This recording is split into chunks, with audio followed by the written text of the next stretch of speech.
Tsy atsika fa ny fahasoavan'Andriamanitra miaraka amintsika. Isika fa ny fahasoavan'Andriamanitra miaraka amintsika noho izy roantsika sandrivaky sy asantsika miaraka aminy. Ny fianakaviana no taniketsa ipoiran'ny vocation. Déploie ton cœur et viens nous sauver. Délivre-nous de nous, délivre-nous de tout. Fa sisika tokoa fa ny fahasoavan'Andriamanitra miaraka amintsika. Isika fa ny fahasoavan'Andriamanitra miaraka amintsika noho izy roantsika sandrivaky sy asantsika miaraka aminy.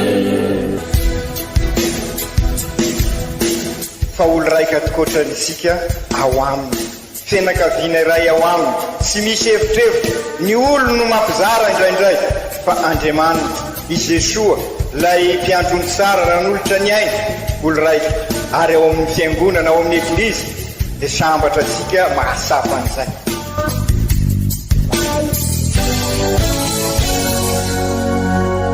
Olo araiky atsika atambatry ny fanahy masina kamiray, olo araiky ao amin'ny Kristy. Fandaram-pampianarana iarana amin'ny son excellence Monseigneur Benjamin Marc Ramarson eto amin'ny radio Fania.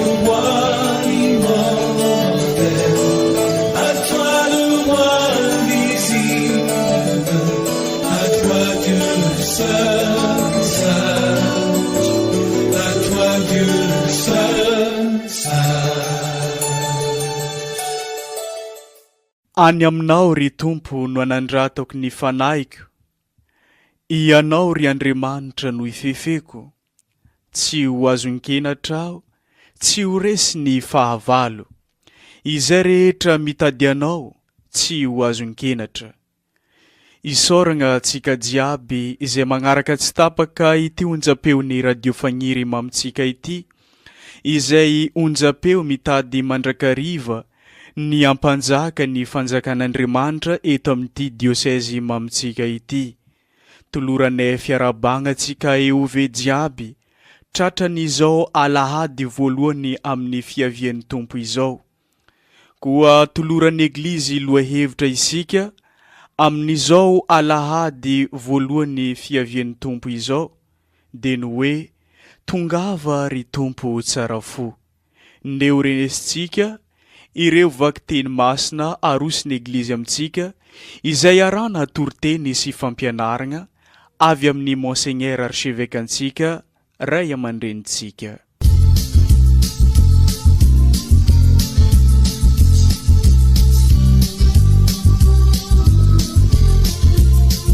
Boky izay empaminany. Ianao ry Tompo no rainay, mpanavotranay no anaranao hatrizay elizay. Nahoana izahay ry Tompo no dia ataonao mania sia lavitry ny lalanao, ka hamafisinao fo tsy atahotranao. Miverena noho ny fitiavanao ny mpanomponao sy ny fokolovanao. Inay ianao mandrovitra ny lanitra dia midina, dia iorohory eo anoloanao ny tendrombohitra. Endre raha midina ianao dia iozongozona eo anoloanao ny tendrombohitra. Tsy mbola nisy nandre, tsy nisy maso nahita zay Andriamanitra hafa manao toy izany ho an'ny manantena azy afa-tsy ianao. Ianao no mitsena zay manaraka ny rariny ankafaliana, izay mizotra ny lalanao sady mahatsiaro anao. Fa izao, tezitra ianao ary meloka izahay, sady efa ela no toy izany. Ho vonjena va izahay? Izahay rehetra dia efa tahaka ny olona maloto, ary ny fahamarinana rehetra toy ny akanjo maloto. Malazo toy ny ravina avokoa izahay, ary ny helokay mipaoka anay toy ny rivotra. Tsy nisy olona ny antso ny anaranao, ny foha mba hifikitra aminao, fa nafeninao taminay ny tavanao, ary navelanao ho levina ao anatin'ny fahotanay izahay. fa ankehitriny ro tompo ô, rainay ianao, ary ianao ilay nanefy anay, tany manga izahay, ary ianao no ilay nanefy anay, asan-tananao avokoa izahay rehetra. Izany ary ny tenin'ny tompo, isaorana ny Andriamanitra.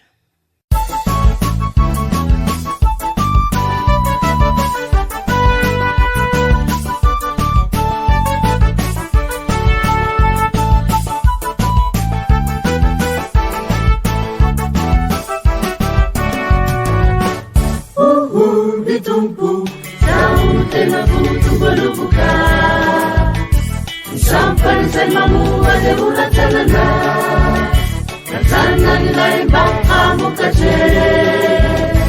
Bakamu kacha bebe kuwa. Tumpu, tahu tena putu balubuka. Sampan say mamu ade ula tanana. Katana nilai bakamu kache. Bakamu kacha bebe kuwa. Tipiaja Israeli manenesa. Semitunda ni Josefa tuni unji. Jimi pecha ke wanguni ke wabima. Yefana unifuni na itase uli. Ewaluan manasesi Efraima. Tefuazi nieni na hamutenai. Tumponi takyo adima putenai. Aseuni tabana uvunzinai.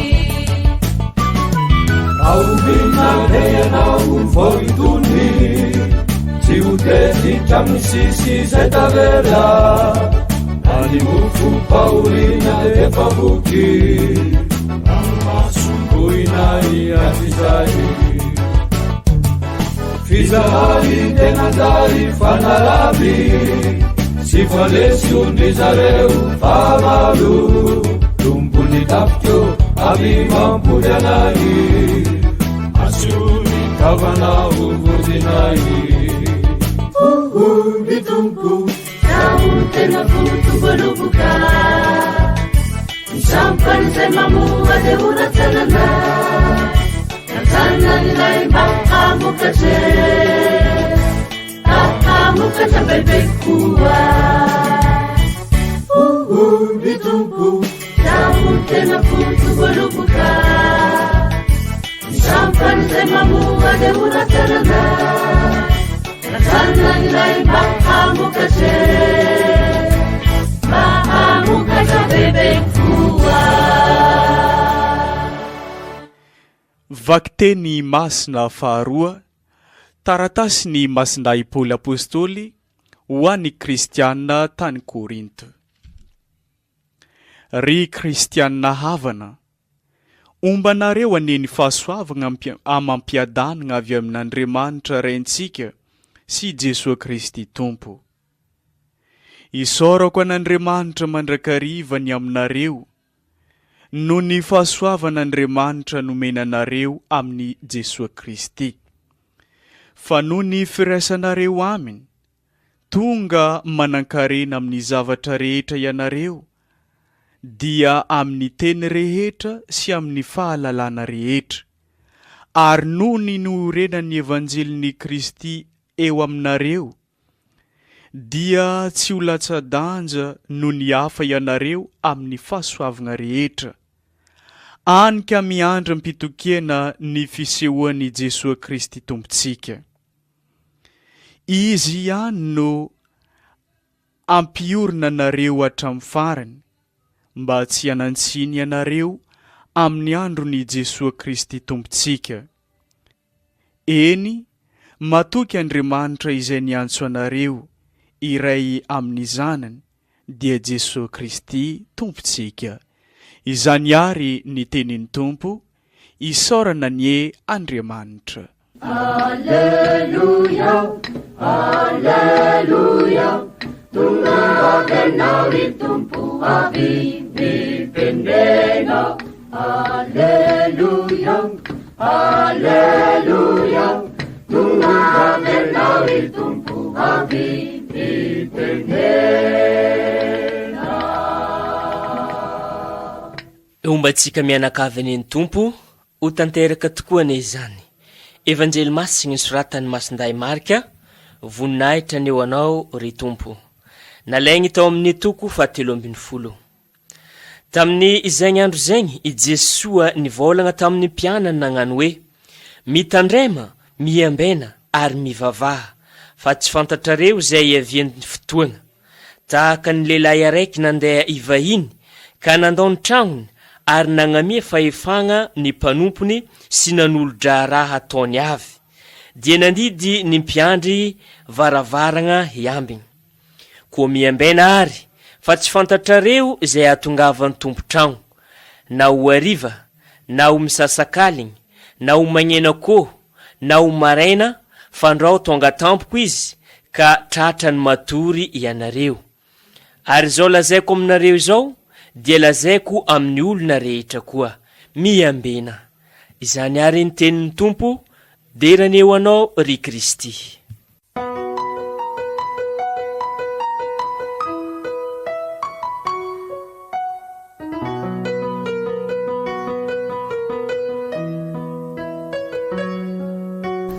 Ry kristianina ava malala, tamin'ny alahady lasa teo no nankalaza tamin'ny fomba manetriketrika ny Kristy mpanjaka isika. Nankalaza isika tamin'izany tamin'ny fomba manetriketrika ny fety any Kristy mpanjaka n'izao rehetra zao. Mpanjaka tokoa i Kristy ho isika, ary manjaka amin'izao rehetra zao, sy araky ny hevitry n'izao tontolo zao anefa, araky ny naverimberisika tamin'iny alahady igny, ny mpanjaka n'izao tontolo zao tokoa dia matetika manjakazaka, mamoritra, manilikilika, zay sy mitovy hetsika aminy. Sy zay ny fihevitry Kristy, sy zay ny logika ny n'Andriamanitra, zay voalaza sika zay no ny fitiavatena, no ny fialonana, no ny avinavina, no mahatonga an'izay fihevitry ny mpanjaka izay. Fa sy zay ny an'i Kristy, ary dia tena mpanjaka tokoa nefa i Kristy, ary mihoatra noho izany azy, satria Andriamanitra i Kristy mpanjaka n'izao rehetra zao. Mpanjaka mikolokolo anefa izy, mpanjaka manompo, mpanjaka manasoa ny olona sy ny vahoakany, mitady izay ivelomana ny soa iombonana, ikasaka mandrakariva ny fiainana mahazanak'Andriamanitra ireo vahoakany. Izy tokoa no mpiandrony sary ho isika tamin'izay, mahafoy ny ainy ho an'ny ondriny, ka izy zany no modely amin'ny mpanjaka rehetrarehetra, ary dia nisy eo anivon'ny tantaran'ny Eglizy mpanjaka nanana an'izay fiombonam-piainana amin'ny Kristy izay, ohatran'ny mpanjaka Louis de France tao Frantsa, no ny vokatry ny fanabeazana azony tamin'ny reniny. Ka tamin'izay koa nefa sika dia ny fampiarahaba, satria ny fankalazana ny Kristy mpanjaka dia famaranana ny taona liturgika ho isika, ary zay ny tena zava-dehibe ho asika ho isika, satria ny taona liturgika dia anampy asika ivelona ny maha-kristianina sika, maha-piarabelona amintsika, Kristy piarabelona amin'ny olona amintsika, ho kristianina, Kristy mpanaradia any Kristy. Milaza miara-mahita nefa sika araky naverimberisika ihany, fa tena taona hafahafa, tena taona sarotra, satria teo ny korontana verika miatrika izao taona liturgika vaovao zao sika, olo raika EEV missionnaire, ka mifampiarahaba, mifampirary soa mba ho taom-pahasoavana tokoa ity taona liturgika vaovao ty, mba ho tena depart vaovao sika, ho pentecote vaovao, mba ho samy EEV missionnaire vita batemy tokoa isika, ka iraina ho zary tabernacle velona eo amin'ny mpiarabelona amintsika.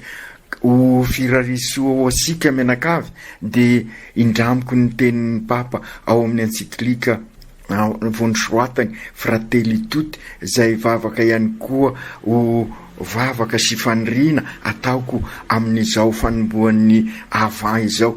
Andao iny Papa anofo toy ny olona iray miombona amin'ny maha olona isika, toy ny mpivahiny miaradia mifampizarany mahanofo iray iombonana, toy ny zanaky ty tany iresana ity ty tranobe iombonana ity zay mampialoka asika ka samy mana na dia samy manana ny arena ny finoana sy ny fahalalany sy azozokozona, samy manana ny fiteniny, samy mpirahalahy dia iroso amin'ny fampandrosoana marina. Sy ho tanteraky io nofo io, izany hoe ny départ vaovao, lay fiaingana vaovao raha sy mampanjaka any Kristy eo anivosika isika, sy maintsy amin'ny alalany sy miaraka aminy ary ao aminy no andrafetasika ny fiainantsika manomboka amin'izao fanomboan'ny avant izao.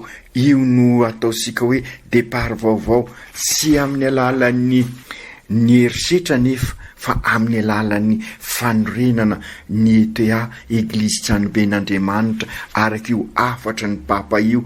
Izay no maha génération mpanorina sika sy mpanasara mpikolokolo an'ity tany ombonany ity, ary zay i Kristy matoy izy tonga olombelona dia ikolokolo an'ity tranobe iombonany ity mba ho mendrika sy fanomezam-boninahitra an'Andriamanitra, ary isika no tanjony amin'izany. Ka isika zao no iraina, isika zao ny EOV missionnaire tabernakla velona eo am-piarabelona. Izany no mampiditra sika tokoa ary amin'ity départ vaovao ity, amin'ity taona liturgika vaovao ity, amin'ity taona fikatroana pastoraly vaovao, ka araky ny averimberina tamintsika ihany koa andalinatsika ireo zay voafaritra mazava amin'ny afatra faha-8 andininy faha-8 ka tonga sika olo-ponoana,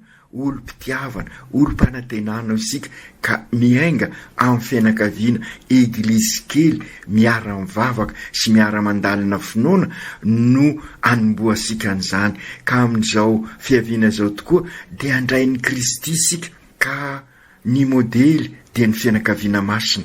Vanim-potoana ivavahasika sy andalinatsika ny finoana tokoa ary tahaka ny fianakaviana masina izao vanim-potoana ny fiaviana, vanim-potoana ny avant, vanim-potoana lehibe izao. Raha mahay mandray ny Kristy tokoa manko isika dia iroso amin'ilay nofinofo ka tanteraka ilay départ vaovao, ka araka ny voalazan'ny papa mba olo raika ao amin'Andriamanitra tokoa isika, ka zary fiarina vaovao, vokatry ny fivampenitra mahery vaika, changement radical ny comportementsika, ny fiainansika, ka amin'izay ny fifandraisasika amin'ny zavaboary dia fifandraisana mendrika ny mahazanak'Andriamanitra tahaka ny Kristy mpanjaka mikolokolo.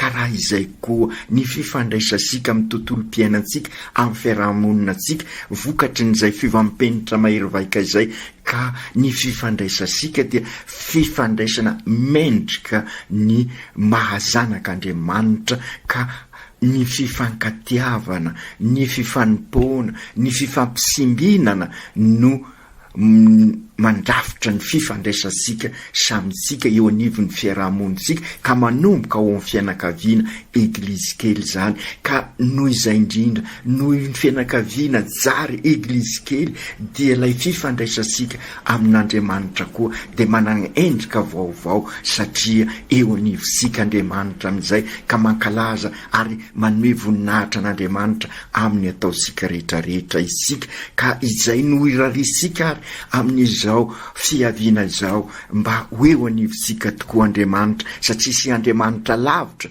no Andriamanitra sika fa Emmanuel.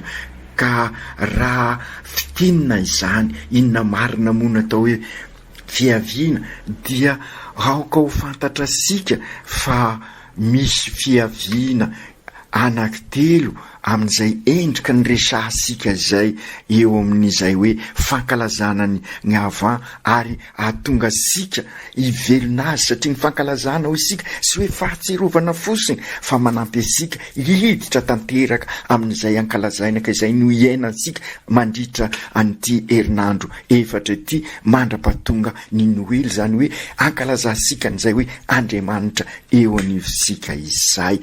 Ka ny fiaviana voalohany dia lay fiaviana nandrasany vahoakan'Andriamanitra ny andrandrany ny vahoakan'Andriamanitra ka tanteraka tamin'ny fahaterana sy ny fahatongavan'i Jesosy nofo, ka io lay fiaviana ka iainantsika ihany koa amin'ny alalan'izao herinandro efatra izao, ka fantatra sika fa arakaraky ny andresasika azy no mampiova ny fiainantsika. Fantatra sika koa nefa ny hevitra ny rasy, ny hevitra ny demony zay sy nanaiky ho ahatonga nofo ny zanak'Andriamanitra. De hitasika ny fiheziky ny Herôda zay sy nanokatra ny fony, fa kosa noho ny fialonana no ny avinavina de mitady namono any Kristy, ary de namono ny zaza sy manatsiny azy, ary de mitoy zany amin'izao andro zao, ary indrindra vokatry n'izao korontana virus izao, ka fampianarana ho ansika zany ny tiany eglizy atolotra de hoe fatary fa izao ny hevitra n'izao tontolo izao, fatary koa nefa fa raha misy zay changement radical izay fivampenitra mahirovaika zay dia miova ny zavadrehetra. Anisan'izany nahay nandray ary Joanny Baptiste, i Simeona, i Ana, ny vahoaka madinika, ny ireo mpiandrondry, ary indrindra moa i masinday Josefa, ary indrindra i masiny Maria zay nanao eny. Ka izay koa isika koa ampianarina ahay andray any Jesosy amin'izao vanim-potoana izao. Zay ny fiaviana voalohany. Fa ny fiaviana faharoa ary ka rehefa tonga Jesosy de fantatra sika ihany koa ny zava-nisy, ka izay no ankalazaisika amin'ny alalan'ny sakramenta, ary zay ny iainasika amin'izao fotoana izao, ka raha mahay mifikitra sara amin'ny arisika ary mivelona an'izay maha-olo-pinoana, maha-olo-pitiavana, maha-olo-panantenana sika, de hitoetra ao amin'sika Andriamanitra, ary de iova ny fiainansika, ary amokatra ny fiainansika, ary amokatra voasara, ka hatonga atsika ho tena EEV missionnaire iraina ho tabernakla velona, ka zary génération mpanorona ary manorona eglizy tranoben'Andriamanitra araky ny averimberisika. Ka izay no manomana sika amin'ny fiaviana fahatelo, dia zay fiaviana fiverenan'i Jesosy amin'ny fomba manetriketrika eo anivon'ny fiainansika, ary amin'ny voninahiny izy amin'izay mety mampatahotra sika zay, fa ho asika olo-pinoana, olo-panantenana, olo-pitiavana, vokatry ny asan'ny fanahy masina, dia afaliana aravona aza no andrasasika an'izay ao anatin'ny faharetana sy ny fanantenana. Ka ny tenin'Andriamanitra arosony eglizy ansika ary amin'ity andro anio ty dia mampisokatra tokoa ny fosika, ka ahafahasika mandray an'i Jesosy eo amin'ny fiainansika. Izay mpaminany ao amin'ny vakiteny voalohany dia mampirehitra indray lay fanantenana ao am-posika, ka na de eo aza zao korontana virus izao, dia hoy Isaia milaza amintsika, tongava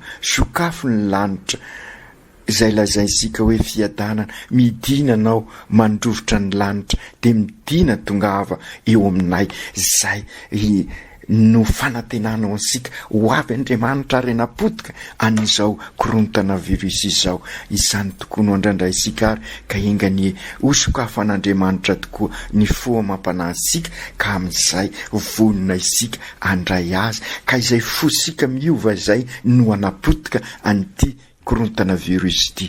Ry kristianina havana malala, raha sokafasika tokoa manko ny fosika ka miditra ao am-posika ny tompo, dia ahazo ny fiadanana miaraka amintsika.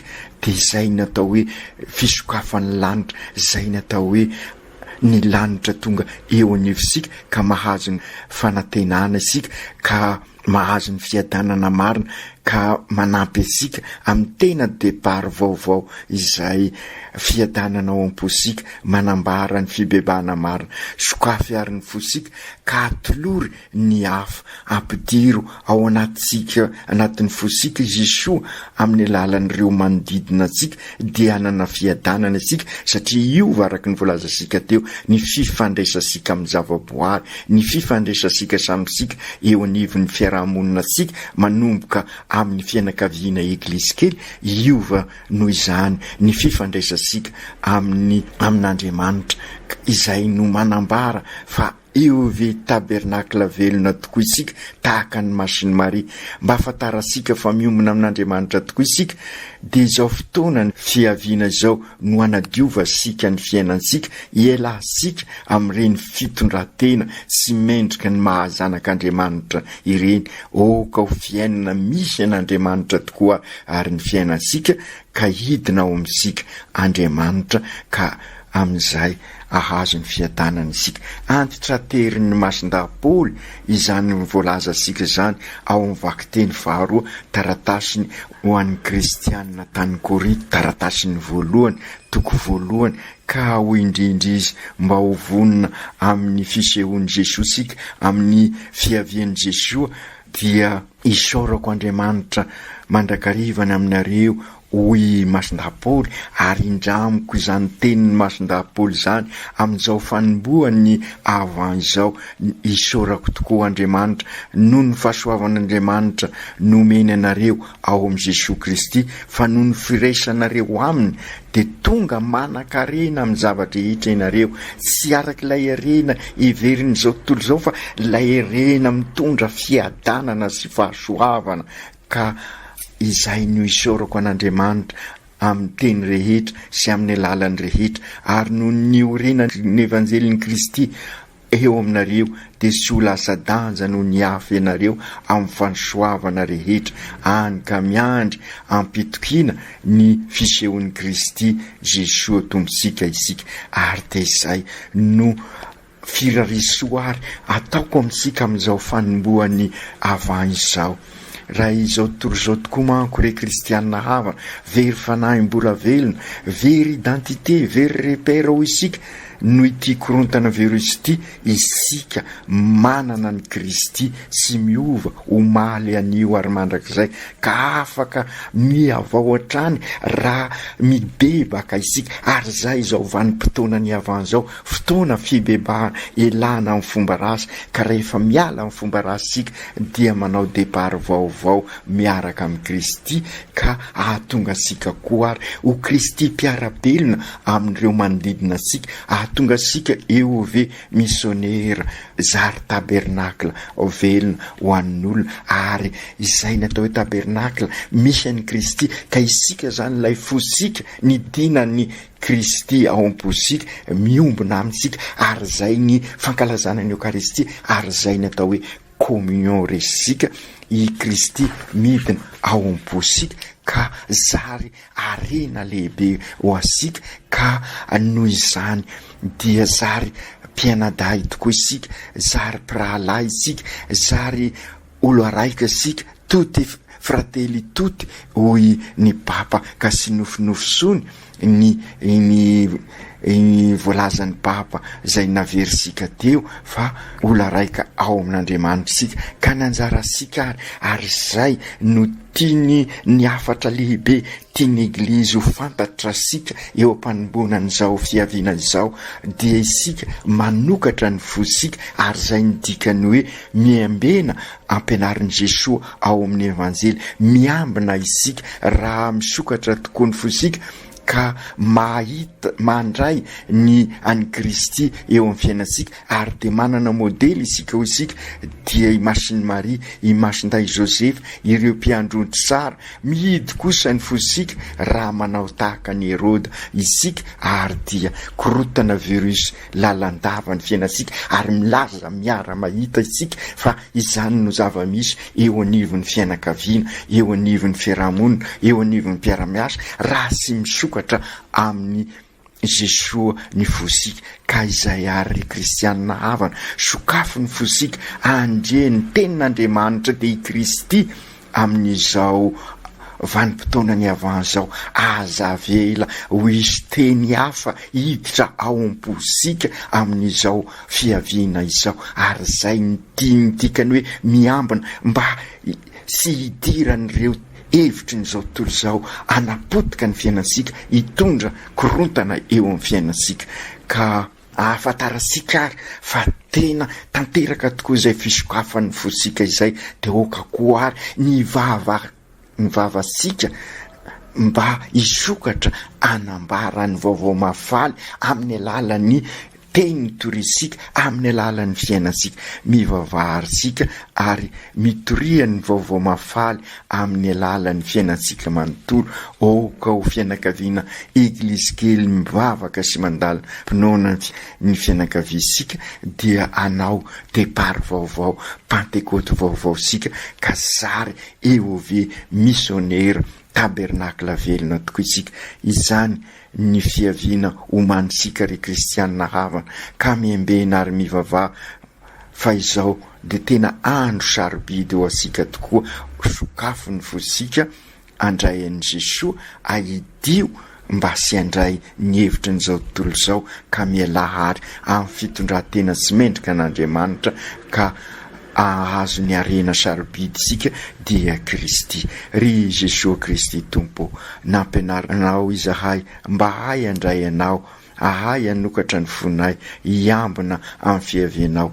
Engany izahay olo-pinoana, olo-panantenana, olo-pitiavana, ho feny finoana sy fanantenana ary fitiavana ny izahay ka natanteraka ny fiomanana ka hay andray anao. Asainao miambina tokoa izahay mba ho vonona isena anao amin'ny avianao eo amin'ny andro enanay ka azahoanay ny tena rena dianao ka amokatra ny fiainanay. Sokafy ary ny fonay ary aidio kosa amin'ny toetra rasin'izao tontolo izao.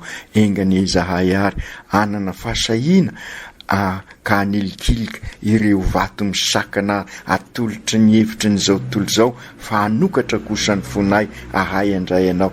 Engany izahay hiala amin'ny arena mandrendrika anay sy ny fiarahamonina anay ary ny fianakavianay vokatry n'izao korontana virus izao ka engany izahay mba ho fahazavahana ho an'ny hafa ka hitarika azy ireo hiomana koa andray anao. Amin'izay dia andrisin'ny rasy tokoa izahay ola raika rehetra ka amokatra araka ny sitrakao. Masin'ny Maria renay be fitiavano ampianaro zahay ahay andrain'i Jesoa sy zara azy amin'ny manodidina anay. Ampianaro zahay ahadio fo ka zary fonenan'i Jesoa koa ny fonay tahaka ny fonao ny fon'ny fianakaviana tsiraikiraiky ka zary eglizy kely tokoa izahay, eglizy kely mivavaka sy mandalo finoana. Masin'ny Maria Virginy mivavaho anay. Amen. Aoko tanteraka izany amin'ny anarandray sy ny zanaka sy ny fanahy masina. Amen.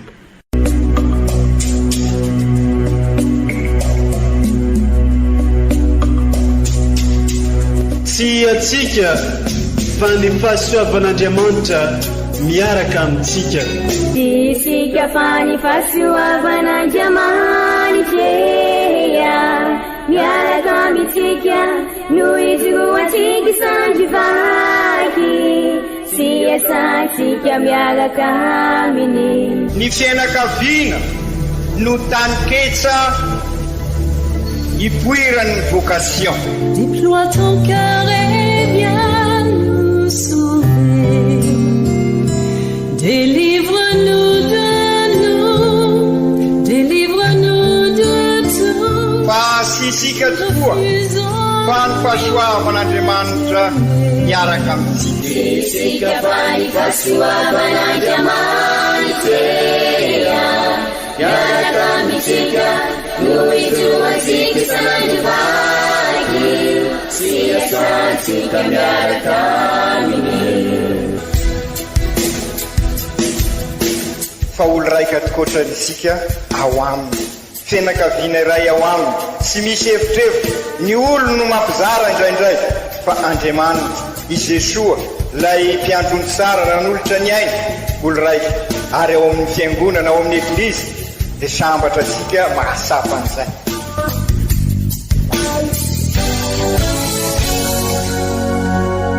Olo araiky atsika atambatry ny fanahy masina kamiray, olo araiky ao amin'ny Kristy. Fandaram-pampianarana iarahanao amin'ny son excellence Monseigneur Benjamin Marc Caramarson eto amin'ny radio Fania.